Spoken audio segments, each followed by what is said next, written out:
नमस्कार, स्वागत है आपका। आपके साथ मैं हूँ मुदिता। आप सभी को दिवाली की हार्दिक शुभकामनाएं। इस बार दीपावली पर आप किस तरह से पूजा अर्चना कर सकते हैं, क्या दान पुण्य कर सकते हैं, कैसे माँ लक्ष्मी की कृपा प्राप्त कर सकते हैं, इस दीपावली से जुड़ी कुछ महत्वपूर्ण जानकारियाँ आज हम आपको देने जा रहे हैं। तो हमारे साथ स्टूडियो में मौजूद है आचार्य मधुर जी। मधुर जी, आपका बहुत बहुत स्वागत है हमारे स्टूडियो में। तो दिवाली क्यों मनाई जाती है, सबसे पहले आपसे ये जानेंगे, आखिर क्या है इसकी परंपरा।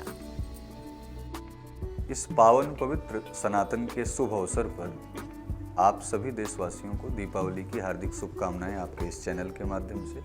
दीपावली का जो एक पावन पवित्र उत्सव मनाया जाता है, इस दीपावली के पवित्र उत्सव में समस्त जनमानस सनातन के सभी वर्ग के लोग, सभी जाति, सभी धर्म, सभी समुदाय के लोग ये जो दीपोत्सव मनाते हैं, इस दिन भगवान राम लंका पर विजय प्राप्त करके रावण को अर्थात अत्याचारों को समाप्त करके भगवान अयोध्या वापस आए थे। नारायण का जब अवतार हुआ तो उन्होंने कहा कि विप्रधेनु सुर संतहित लीन मनुज अवतार निज इच्छा निर्मित तनु माया गुण गोपार। यह दीपोत्सव इसीलिए मनाया जाता है क्योंकि भगवान ने अत्याचारों का विनाश किया, दशानन का विनाश किया, दशरथ के यहाँ जन्म लेकर के, अर्थात जो 10 इंद्रियों पर विजय प्राप्त करने वाला व्यक्ति, उसके यहाँ भगवान स्वयं नारायण सशरीर अवतार ले रहे, नर रूप अवतार लिए, और उन्होंने पापों का विनाश करके जब वो अयोध्या पुनः वापस आए, राम राज्य की स्थापना की, तो वहाँ की देवतुल्य जनता जनार्दन उनको दीप जला करके उनका स्वागत हुआ। इसीलिए दीपोत्सव हमारे सनातन में मनाया जाता है। जी, तो चलिए, अब सबसे महत्वपूर्ण जानकारी, वो दिवाली के दिन सबसे महत्वपूर्ण होता है शुभ मुहूर्त। वो शुभ मुहूर्त क्या है, वो हम पंडित जी से जानना चाहते हैं। बिल्कुल। दीपोत्सव जो मनाया जा रहा है, इस पवित्र दीपोत्सव के समय मुहूर्त का बहुत विशेष रूप से हम लोग ध्यान रखते हैं, और इस मुहूर्त में जो विशेष रूप से ध्यान रखते हैं उसमें तिथि, हम कौन सी तिथि कितने काल चक्र में प्रारंभ हो रही है, और दीपोत्सव मनाने से पूर्व क्या वो तिथि है या समाप्त हो गई है। अमावस्या, कार्तिक मास की कृष्ण पक्ष की अमावस्या तिथि को ये दीपोत्सव मनाया जाता है। अब इस दीपोत्सव की जो प्रारंभ की स्थिति है तिथि की, वो 2:46 से प्रारंभ है। अब इसमें संदेह है। संदेह क्या है, ये 12 तारीख को मनाई जाए या फिर 13 तारीख को मनाई जाए। सबसे पहले आप सबको मैं बताना चाहता हूँ, जब दीपोत्सव सायंकालीन बेला में अर्थात प्रदोष काल में दीपोत्सव हमको मनाना है, माँ लक्ष्मी का पूजन करना है, तो उस दिन अमावस्या तिथि 12 तारीख की शाम को मिल रही है। 13 तारीख में आपको दोपहर में 1:56 तक अमावस्या तिथि रहेगी। उसके बाद फिर प्रतिपदा आ जाएगी, अर्थात उस तिथि का लोप हो जाएगा, समापन हो जाएगा। वैसे सनातन संस्कृति ये कहती है कि जो प्रारंभ में सूर्योदय के समय तिथि मिलती है, उस तिथि की पूरे दिन वरीयता रहती है। लेकिन दीपोत्सव मुझे कब मनाना है, जब सायंकालीन प्रदोष काल की जब बेला हो, 12 तारीख की शाम को आपको दीपोत्सव मनाना है। तो ये स्पष्ट है कि 12 तारीख को ही दीपावली मनाई जाएगी। अब रही बात मुहूर्त की, तो मुहूर्त शाम को 5:28 से वृषभ लग्न में, बहुत सदियों बाद ऐसा संयोग आया है इस दीपोत्सव पर, जो कि आपको ये पावन पवित्र अवसर ऐसा मिल रहा है कि भगवान राम का पूजन, अर्थात आपको जो पूजन करना है उस पूजन में मुहूर्त में वृषभ लग्न, और वृषभ क्या होता है, वृषभारूढ़ कौन होते हैं, शिव होते हैं, अर्थात बैल की सवारी करते हैं, नंदी की सवारी करते हैं। तो ऐसे में नंदी का आना अर्थात धर्म का आना, यानी धर्म की स्थापना करना। वृषभ लग्न में ये जो पवित्र आपको समय प्राप्त हो रहा है, 5:28 से लेकर के रात्रि में 8:07 तक है। इसी काल में, इस प्रदोष काल में आपको पूजन करना है। पूजन की अनेक प्रकार की विधियां हैं, अभी हम लोग जानेंगे ही। वस्तुतः जो समय है, समय और काल चक्रों का विशेष रूप से ध्यान देना है। जी, आचार्य जी की महत्वपूर्ण जानकारी बहुत ही लाभदायी होने वाली है। अब हम बात करते हैं आगे कि सबसे सरल विधि विधान द्वारा पूजा अर्चना की माँ लक्ष्मी हमारे घर कैसे आए। देखिए, दीपोत्सव पर, इस दीपावली पर्व पर सबसे बड़ा प्रश्न तो ये है कि दीपोत्सव पर हम पूजन किसका करें। हम दीप किसका जलाएं? जब राम वन से लौट करके आए तो उस समय धर्म की स्थापना हुई, दीप जला करके उनका स्वागत किया गया। लेकिन वस्तुतः सनातन में लक्ष्मी गणेश की पूजा क्यों होती है? ये समाज के लिए सबसे हितकर प्रश्न और सबसे बेहतर प्रश्न है। इसकी जानकारी आपको दे दें। जीवन में जब जब आपका उत्थान होता है, उस उत्थान में आप जब वृक्ष की जड़ मजबूत होती है तो वृक्ष बहुत बड़ा होता है। जिस व्यक्ति के जीवन में विकास हो रहा है, उस व्यक्ति के जीवन में विकास का कारण उसके कुल के देवता और उसके पूर्वज होते हैं। जब भगवान राम आए लौट करके वनवास से, तो वहाँ कुल देवी की और कुल देवताओं का पूजन हुआ। कुल देवताओं के पूजन के साथ साथ जितने भी वहाँ पर उनके पूर्वज थे, अर्थात राजा दशरथ का, क्योंकि उस समय गोलोकवासी हो चुके थे, पूर्वजों का भी ध्यान स्मरण किया गया।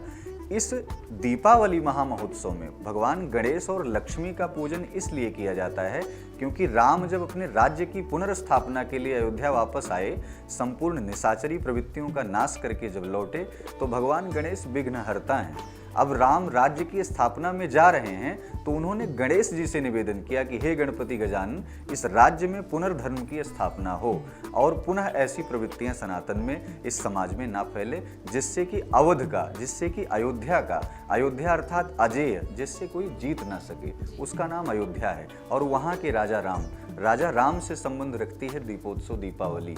तो ऐसे में ये पवित्र दीपावली आपको ये संकेत देती है, भगवान गणेश, माता लक्ष्मी का पूजन करेंगे, उसके साथ साथ भगवान राम का भी पूजन करेंगे। एक बात और, हम किसी बड़े अधिकारी से, किसी बड़े देवता से जब हम मिलना चाहते हैं, बिनु हरि कृपा मिले नहीं संता, संतों के माध्यम से हम भगवान तक जाते हैं। ठीक वैसे ही जैसे हम एक जज तक पहुंचने के लिए एक एडवोकेट, एक वकील का सहारा लेते हैं, ठीक उसी प्रकार से आप जब पूजन, अध्ययन, अध्यापन, पठन पाठन करते हैं तो उसमें गुरु का सहारा लेते हैं।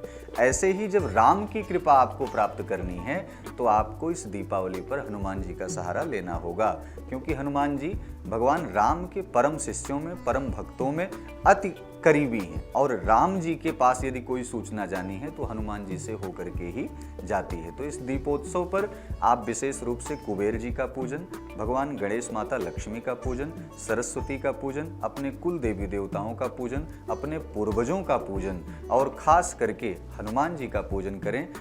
इनके पूजन करने मात्र से ये जो सदियों बाद ऐसा संयोग आया है, इस संयोग के आने से और इस पवित्र दीपावली पर आपके पूजन करने से, इस शुभ मुहूर्त में वृषभ लग्न में पूजन करने से आपके रोग, दोष, संताप, छल, दंभ, द्वेष, पाखंड, ये चीज़ें जो ईर्ष्या आपके मन में व्याप्त है, वो अपने आप उसका समन होगा। कारण जैसे वस्त्र को प्रक्षालित करने के लिए, धुलने के लिए हम कहीं न कहीं साबुन और निरमे का प्रयोग करते हैं, ठीक वैसे ही जब धर्म में हमारे मन में बहुत सारी ऐसी भ्रांतियां आ जाएं, तमाम प्रकार की नकारात्मकता आ जाए, तो उसके लिए हमारे अध्यात्म में पूजन, पठन और पाठन दिया गया है। जी, ये तो हमने जान लिया कि किस देवी देवताओं की स्थापना करनी है, किस विधि विधान से पूजा करनी है। बात करूंगे आचार्य जी कि हम पूजा करते वक्त किन सामग्रियों का इस्तेमाल करें जिससे हमारे ऊपर भगवान की कृपा बनी रहे। हाँ बिल्कुल, देखिए ऐसा है, इस पूजन के कालचक्र में देवताओं की स्थापना आपको किनकी करनी है ये तो मैंने बता दिया। आप एक आसन बनाएं, एक चौकी बनाएं, चौकी पर लाल वस्त्र बिछाएं। भूल कर के भी इस दीपावली पर आपको ध्यान रहे कि सफ़ेद वस्त्र का प्रयोग नहीं करेंगे, लाल और पीले वस्त्रों का प्रयोग करें। इन सब वस्त्रों के प्रयोग करने के बाद उन सभी मूर्तियों को स्थापित करें। मूर्तियां यदि धातु की हैं तो उनको विधिवत पंचामृत से स्नान कराएं, पंचामृत में। और यदि धातु की मूर्तियां नहीं हैं, मृदा मूर्ति है, मिट्टी की मूर्ति है, तब भी आप पंचामृत से, जल से उस पर फूल से छिड़क करके आप स्नान करा सकते हैं। पूजन विधि में आपको जो उपलब्ध सामग्री आपके पास होनी चाहिए, सीमित सामग्री, क्योंकि कहते हैं भगवान नारायण का कथन है जो श्रीमद् भगवत गीता में लिखा गया है, पत्रम पुष्पम फलम तोयम या में भक्त्या प्रयक्षति।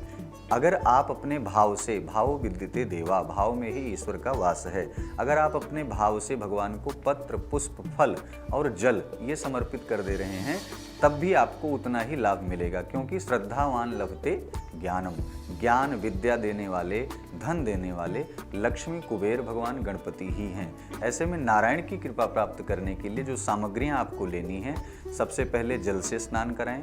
जल से स्नान कराने के बाद मिलित पंचामृत, 5 प्रकार का अमृत है जो देवताओं के समय से अर्थात सतयुग से चलता चला आ रहा है। दूध, दही, घी, मधु और शर्करा, शक्कर, इनका प्रयोग करें। एक कटोरी में, धातु कटोरी में आप इन सबका मिश्रण करें। मिश्रण करने के बाद उसी से स्नान कराएं। पुनः शुद्ध जल से स्नान कराएं। स्नान कराने के पूर्व आप वस्त्र जो ले आए हैं, अगर आपके पास वस्त्र नहीं है तो आप वस्त्र के रूप में कलावे का प्रयोग कर सकते हैं। रक्षा सूत्र को चढ़ा सकते हैं, उस रक्षा सूत्र को चढ़ाएं। रक्षा सूत्र चढ़ाने के बाद यज्ञोपवीत, यज्ञोपवीत इसलिए चढ़ाएं क्योंकि आपकी शरीर की सुरक्षा हो सके, हनुमान जी खुश हो सकें, राम जी खुश हो सकें, अर्थात यज्ञोपवीत अपने धर्म की रक्षा के लिए हम वो प्रसाद रूप में चढ़ाएं। तत्पश्चात हल्दी, चंदन, अबीर, गुलाल, सिंदूर। सिंदूर का उपयोग इसलिए करते हैं क्योंकि माताएं, बहनें, उनके जीवन में सदैव सुहाग कहीं न कहीं अमरत्व प्रदान हो। अर्थात जैसे राम जी सीता का जब हरण हुआ तो राम जी युद्ध लड़ करके माँ भगवती सीता को अयोध्या में लेकर के आए। तो सिंदूर चढ़ाना इसलिए जरूरी है माँ भगवती लक्ष्मी को, गौरी को, कुलदेवी को, कि हमारे सुहाग की रक्षा हो सके। कोई आपत्ति आए तो हमारे जीवन में जो पति हैं या जिनके जीवन में पति नहीं हैं, उनके लिए नारायण पति बन करके खड़े हों, इसलिए सिंदूर आवश्यक है। इसके बाद इत्र, इत्र में सुगंधित इत्र आपके पास जो भी हो वो आप कपास में, रुई में प्रयोग करके आप भगवान को समर्पित करें। तत्पश्चात धूप बत्ती का प्रयोग करें। धूप बत्ती जला करके भगवान को दिखाएं और दीपक आप कपूर जला करके यदि ना दिखाएं तो अच्छा होगा। यहाँ पर घी के दीपक का, क्योंकि सनातन में कहा गया है माँ भगवती गाय से उत्पन्न, ये जो पंचामृत मैंने बताया ये गाय का दूध, दही, घी, मधु, शक्कर। ऐसे में अगर आप घी का दीपक जला करके माँ लक्ष्मी को अगर आप दिखाते हैं, क्योंकि गाय के गोबर में साक्षात लक्ष्मी का वास होता है और उन्हीं से उत्पन्न घी, और उस घी का दीपक जब आप जलाएंगे तो वहाँ से आपके रोग, दोष, संताप, आपके जो शरीर में जो आदि व्याधि, जरा, पीड़ा विद्यमान है उसका कहीं ना कहीं समूल विनाश, अंत होता। ध्यान रहे, सनातन में लोग बहुत ज़्यादा इच्छुक होते हैं जानने के लिए। वो बार बार ये प्रयास करते हैं कि हम पूजा पाठ करते हैं लेकिन लाभ ही नहीं मिलता। तात्कालिक परिणाम, क्योंकि आप इतने समस्याओं से घिरे हुए हैं, आपके पास ऐसी नकारात्मकता विद्यमान है कि आप अचानक बाण चलाना चाहेंगे तो अचानक बाण में फिर कहीं ना कहीं विराम लग जाता है। तो वस्तुतः इस पूजन का लाभ आपको धीरे धीरे मिलेगा। अर्थात माँ भगवती लक्ष्मी, भगवान गणेश की कृपा आपको वर्ष भर प्राप्त होगी। तो ऐसे में आप धूप दीप करने के बाद नैवेद्य, नैवेद्य में धान का लावा होता है। धान का लावा जीवन में संकेत देता है, उस लावे में धान भी, उसके छिलके भी जुड़े होते हैं। वो जीवन में ये संकेत देता है कि भगवान मैं आपको ये समर्पित इसलिए कर रही हूँ कि हमारे जीवन में आने वाली यदि कोई आपत्ति हो तो हे नारायण, हे लक्ष्मी नारायण देवता, जिस प्रकार ये जलने के बाद भी अलग नहीं हो रहा है, ठीक उसी प्रकार से यदि मेरे जीवन में कोई आपत्ति आए तो हमारा परिवार अगर हमारे सहयोग में ना रहे तो नारायण आप स्वयं हमारे सहयोग में खड़े हों। तो ऐसे में पूजन विधि में मिष्ठान, पकवान आदि तमाम ऐसी सुंदर सामग्रियों का प्रयोग करें जो भगवान को नैवेद्य के रूप में समर्पित करें। नैवेद्य के तत्पश्चात आप सुंदर फल को चढ़ाएं। तांबूल में ध्यान रहे कि पान में सुपारी, लौंग और इलायची, इसका प्रयोग करते हुए भगवान को तांबूल के रूप में चढ़ा दें। सबसे मुख्य क्या है? सबसे मुख्य है दक्षिणा, क्योंकि यज्ञ की पत्नी का नाम है दक्षिणा। और बिना पत्नी कथम धर्म, शास्त्र कहता है बिना पत्नी के कोई धर्म नहीं होता। तो इसलिए विशेष रूप से जब आप पूजन करें, पूजन करने के अंततः आपको दक्षिणा इसलिए चढ़ानी चाहिए, कारण कि हो सकता है कोई सामग्री आपके पास उपलब्ध ना रही हो। दक्षिणा में कोई जरूरी नहीं है, एक सिक्का से लेकर के आप अनेकों प्रयोग कर सकते हैं, जो भी आपके पास यथा सामर्थ्य हो। दक्षिणा जो आप चढ़ाएंगे वो पंडित जी से, पुजारी जी से, या फिर घर के जो बड़े श्रेष्ठ हैं अपने पिता से या अपने भाई से, बंधु से, उस दक्षिणा को अपने हाथ में प्रसाद रूप में लें और उसी दक्षिणा को वर्ष भर जहां आपकी अलमारी है, जहां तिजोरी है, उस तिजोरी में ले जा करके रखें। इससे आपकी बरकत कहीं ना कहीं होती रहेगी। दक्षिणा चढ़ाने के बाद आरती करें। भगवान गणेश, माता लक्ष्मी की सुंदर कथाओं का उसमें कहीं ना कहीं गायन, अध्ययन किया जाता है। सरस्वती का पूजन होता है। विद्यार्थी अपनी विद्या के लिए डायरी, पुस्तक आदि लेकर के, कलम जो भी रहती है उसका पूजन करते हैं, फिर वही वर्ष भर वो प्रयोग करते हैं। कारण कि सरस्वती की कृपा बनी रहे। ऐसे में ये पूजन की विधि है और इतने देवताओं का पूजन, ध्यान रहे आपको भटकना नहीं है कि राम जी आए तो हमें राम का पूजन करना है, ऐसा नहीं है। शास्त्र ये कहता है कि राम जी जब लौट करके आए तो उन्होंने किसका पूजन किया। तो आपको ये शास्त्र प्रमाणित करता है कि भगवान गणेश विघ्नहर्ता हैं, माँ लक्ष्मी आपके ऊपर कृपा करने वाली हैं। सदियों बाद ऐसा मुहूर्त आया है, तो इसका उपयोग करते हुए आप पूजन में विशेष रूप से ध्यान दें। जी, तो राशि अनुसार भी हम आगे बात करेंगे, कुछ उपाय भी जानेंगे, लेकिन उससे पहले ये जान लेते हैं कि जब हमने सामग्री, विधि विधान सब जानकारी ले ली है, लेकिन अब वो मंत्र जो हमें बनवाएगा और आपको बनवाएगा धनवान। हाँ, विशेष रूप से जैसे किसी को मंत्र नहीं याद है, मनसा वाचा कर्मणा 3 प्रकार से पूजन होता है। 3 प्रकार में गतिविधि क्या है?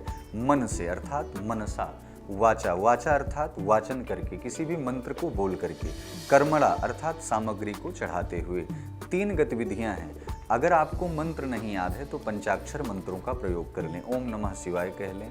भगवान गणपति का प्रसन्न करने के लिए मंत्र है ओम गंग गणपतये नमः। यदि वो भी नहीं, अगर आपको नहीं याद है तो वक्रतुंड महाकाय कोटि सूर्य समप्रभ निर्विघ्नं कुरु मे देव सर्व कार्येषु सर्वदा। आप भगवान गणपति को आप अपनी आराधना में शामिल कर सकते हैं, क्योंकि विघ्नहर्ता हैं। विशेष रूप से क्योंकि प्रथमम वक्रतुंडम च एकदंतम द्वितीयकम तृतीयम कृष्ण पिंगाक्षम गजवक्त्रम चतुर्थकम। ये जो है भगवान गणपति, ये लंबोदर तो कहे जाते हैं, लेकिन लंबोदर के साथ साथ विघ्नों का जो विनाश करते हैं, इनकी प्रसन्नता के लिए विशेष रूप से आप केवल मंत्र ओम गंग गणपतये नमः, इस मंत्र का भी यदि आप प्रयोग करेंगे, मंत्र तो बहुत सारे हैं, वैदिक मंत्र अगर आप पढ़ सकते हैं तो ओम गणानान्त्वा गणपतिग्गुं हवामहे, प्रियाणान्त्वा प्रियपतिग्गुं हवामहे, निधीनान्त्वा निधिपतिग्गुं हवामहे, वसोमम आहम जानि गर्भधमा तुम जासि गर्भधम। इस मंत्र का भी आप प्रयोग कर सकते हैं। विशेषता वहीं लक्ष्मी की प्रसन्नता के लिए कि आपको कौन सा मंत्र धनवान बनाने वाला है, तो ओम श्रीं कमले कमलालये प्रसीद प्रसीद। आप इस मंत्र का जब जप करेंगे और कमल गट्टे की माला पर, यदि कमल गट्टे की माला आपके पास नहीं है तो स्फटिक की माला का उपयोग आप कर सकते हैं। पुनः एक बार मंत्र सुनिए। अगर आपको कठिन लग रहा है तो लक्ष्मी की उपासना के लिए छोटा मंत्र क्या है? ओम ह्रीं लक्ष्मी नमः, ओम ह्रीं लक्ष्मी नमः। एक बार पुनः आप सुने, ओम ह्रीं लक्ष्मी नमः। इसमें ह्रीं जो है वो बीज मंत्र लगा हुआ है। इस बीज मंत्र के करने से, इसका उच्चारण करने से हमारे शरीर का दोष तो समाप्त ही होगा। लक्ष्मी आगमन में जो बाधाएं तमाम प्रकार की हैं, वो कहीं ना कहीं इस दीपावली पर वो बाधाएं समाप्त हो जाएंगी। आपका पथ जो है वो कहीं ना कहीं प्रदर्शित होगा। जी, आचार्य जी का ये मंत्र तो लगता है बेहद फलदायी होने वाला है। आचार्य जी, मेरे मन में एक सवाल है, जब हम नई मूर्ति की स्थापना करते हैं, जैसे माँ लक्ष्मी और भगवान गणेश की मूर्ति की स्थापना करेंगे, और पुरानी मूर्तियों को हम कैसे विसर्जित करें, इसके साथ ही कई लोगों की ये धारणा है कि हम माँ लक्ष्मी और गणेश जी की मूर्ति अलग अलग ले, या फिर जो उनसे एक जुड़ी हुई जो मूर्ति होती है वो ले, तो हमें किस तरह की मूर्ति लेनी चाहिए? देखिए, कुपुत्रो जायेत क्वचिदपि कुमाता न भवति। लक्ष्मी माँ है, भगवान गणेश उनके पुत्र हैं। अगर मूर्ति जुड़ी हुई है तो एक माँ एक पुत्र का प्रेम है। अगर मूर्ति अलग है तब भी माँ के सामने कहीं ना कहीं भगवान गणेश बैठ रहे हैं। आप ऐसे में समझें कि माँ भगवती गौरी, गौरी ही लक्ष्मी है, लक्ष्मी ही गौरी है। इनका स्वरूप तमाम प्रकार से, इनके विग्रह का अलग अलग पूजन होता है। अब रही बात कि मूर्ति हमको कैसे लेनी है और जो विसर्जन होता है क्या प्रतिवर्ष करना है?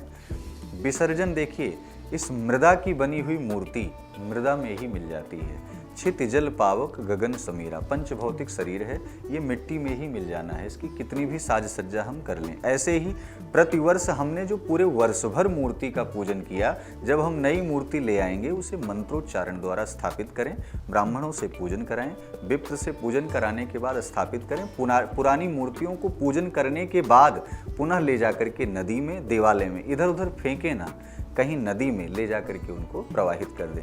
ध्यान रहे, अगर आपके पास धातु मूर्ति है तो धातु मूर्ति में क्या करें? क्या मूर्ति नई लाना उचित है या अनुचित है?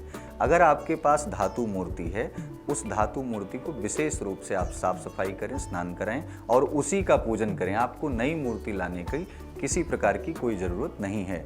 अब रही बात कि उन माताओं बहनों को जो विशेष रूप से ध्यान देना है, इसमें ध्यान ये है कि आपको पूजन क्या अशुद्ध अवस्था में कर सकती हैं या नहीं कर सकती हैं, ये सबसे बड़ा प्रश्न है। क्योंकि माताएं बहनें घर में इकलौती हैं, पुरुष वर्ग पूरा दिन अपना कार्य करके बहुत थक जाता है। तो ऐसी परिस्थिति बहुत सारे मन में भ्रांतियाँ कहीं ना कहीं फैल। देखिए, पूजन में देवता कहते हैं कि मेरा पूजन यदि आप स्मरण करो, क्योंकि श्रवणम कीर्तनम विष्णु स्मरणम पाद सेवनम, ये 9 प्रकार की नवधा भक्ति बताई गई है। उसमें पहली भक्ति है सुनने की। सुनना क्या है? मंत्रों को सुनिए, भजन करिए, कीर्तन करिए। श्रवणम कीर्तनम विष्णु स्मरणम पाद सेवनम। भगवान ये कहते हैं कि अगर अशुद्ध अवस्था है, जबकि ये पूरी सृष्टि की संरचना एक माँ के गर्भ भय प्रकट कृपाला, भगवान का जन्म भी हो रहा है। एक पुरुष का एक स्त्री से भी जन्म होता है। एक पुरुष वही बैठ करके ज्ञानवर्धक बातें भी बताता है, लेकिन फिर भी शास्त्र ये कहता है कि अशुद्ध अवस्था में मूर्तियों का स्पर्श करने से बचें, ध्यान करें, चिंतन करें, जप करें, व्रत रखें, अपने से बड़ों को प्रणाम करें, उसका फल आपको मिलेगा। क्योंकि परिवार कर रहा है। एक वृक्ष के नीचे बहुत सारे लोग बैठ सकते हैं, तो पूरे परिवार के द्वारा प्राप्त की गई सिद्धियां वो आपके भी जीवन में कहीं ना कहीं लाभदायक होंगी। तो उन माताओं को, उन बहनों को निसंदेह भगवान को प्रणाम करना चाहिए। देवालय में जाएं बाहर से, लेकिन मूर्तियों को स्पर्श ना करें, क्योंकि मूर्ति में ऊर्जा होती है। जैसे बल्ब जल रही हो, बल्ब को अचानक नहीं छुआ जा सकता, तो ऐसे मूर्तियों में देवता विद्यमान है और उसे हम बिना ज्ञान के, बिना किसी गुरु के ज्ञान के हम उसे स्पर्श नहीं कर सकते। जी, अब हम बात करेंगे उस दीपक की जो आपकी किस्मत चमकाएगा। आचार्य जी, हम दिवाली के दिन, दियों का त्यौहार है दिवाली, तो हम दिए किस दिशा में लगाएं जिससे हमारी किस्मत चमक जाए? देखिए, दीपक जो है सूर्य पूरे संसार को प्रकाशित करता है। सूर्य के पुत्र हैं यम और उनकी पुत्री हैं यमुना। यमराज के लिए सरसों के तेल का दीपक जलता है, जो कि दक्षिण दिशा में जलाया जाता है विशेष रूप से। भगवान का जो भी दीपक जलेगा, जैसे भैरव जी के लिए भी दीपक जलेगा, इसमें कुल देवी के लिए भी दीपक जलेगा। वस्तुतः दीपोत्सव तो हम जितना ज़्यादा घर को आनंद पूर्वक सजाएं, और आप समझिए, दीपक जला करके घर को सजा लेना तो ठीक है, लेकिन मन में और आत्मा में परमात्मा की मूर्ति को बसा के सजाना और उनके प्रति उस दिन भक्ति करना, ये बहुत कठिन है। लोग घर तो सजा लेते हैं, डेंट पेंट करा लेंगे, अपने शरीर को भी डेंट पेंट कर लेंगे, लेकिन मन का जो अंदर जो आत्मा है, जो मन है, उसको पवित्र करके भगवान को कैसे सजाएं। विशेष रूप से आपसे आग्रह है, निवेदन है, 12 राशि के जातक, 12 राशियों के जातक, विशेष रूप से आप सिंह राशि के जातक और मीन राशि के जातक, 2 राशियों के जातकों के लिए, क्योंकि अभी चंद्रमा पर ग्रहण भी लगा था और सायंकालीन बेला में प्रदोष काल में पूजन भी करना है। तो ऐसे में हमको चंद्रमा की कृपा प्राप्त हो, ऐसे में देवताओं की कृपा, क्योंकि चंद्रमा मन का कारक है, देवताओं की कृपा। तो सिंह राशि और मीन राशि वाले जातक सरसों के तेल का दीपक प्रारंभ समय से ही जलाएं। देवताओं के पूजन में घी का दीपक प्रयोग करें और 12 राशियों पर किसी प्रकार की कोई आपत्ति नहीं है। इस दीपावली पर एक निर्धन व्यक्ति भी धनवान बन सकता है, वो केवल यम के लिए एक दीपक जलाएगा। तो यम क्या करते हैं? यम कहीं न कहीं भगवान सूर्य के पुत्र हैं, और जब पिता पूरे संसार को प्रकाशित करता है तो यम न्याय करते हैं, शनि न्याय करते हैं। तो ऐसे में आप उन यम का स्मरण करते हुए अपने रोग को, दोष को समाप्त करने के लिए एक दीपक अपने घर के दरवाजे के दक्षिण दिशा में बाहर निकलते हुए आप उस दीपक को जलाएं। आपके घर में आने वाली जो परेशानियां हैं, जो परिस्थितियां हैं, वास्तव में ये सनातन, ये कहीं ना कहीं ये ग्रंथ, ये पवित्र ग्रंथ ये कहता है कि आपके जीवन में वो संपूर्ण समस्याओं का विनाश हो जाएगा। वस्तुतः तात्कालिक नहीं होगा, आकाशवाणी नहीं होगी, क्योंकि कलिकाल चल रहा है और कलिकाल चल रहा है। कलिकाल में अधर्म बहुत ज़्यादा है, अधर्म में धर्म को जगाना, अर्थात कीचड़ में कमल को खिलाना है और उस कमल पर नारायण को बैठाना है। तो इसलिए धर्म करने से घबराना नहीं चाहिए, हमें सतत प्रयास करना। करत करत अभ्यास ते जड़मति होत सुजान। और एक चीज़ और है, मनुष्य बहुत घबरा जाता है। मानव जब जोर लगाता है, पत्थर पानी बन जाता है। सच है विपत्ति जब आती है, कायर को ही दहलाती है, सूरमा नहीं विचलित होते। तो ऐसे में ये जो यज्ञ है, जप है, तप है, अनुष्ठान है, देवताओं ने राजा दशरथ को वृद्धावस्था में 4 संतानें प्राप्त करा दी। तो आप पूजन करें, इस पूजन का संपूर्ण आपको लाभ मिलेगा। आपके इस पूरे चैनल के माध्यम से मैं यही कहना चाहूँगा कि इस दीपक को जलाने से, इस सरसों के तेल का दीपक यम के नाम से जलाने से आपके जीवन में आने वाली आपत्तियाँ समाप्त हो जाएंगी। कोई मंत्र नहीं पढ़ना है, केवल यम का स्मरण करना है। हे यम देवता, यदि यम का स्मरण ना कर पाएँ तो सूर्य का स्मरण कर लें। जी। तो ये जानकारी देने के लिए आचार्य जी, हमारे स्टूडियो में आने के लिए आपका बहुत बहुत धन्यवाद। आप सभी को एक बार फिर से दिवाली की हार्दिक शुभकामनाएं। हमारे खास कार्यक्रम में बस इतना ही। नमस्कार।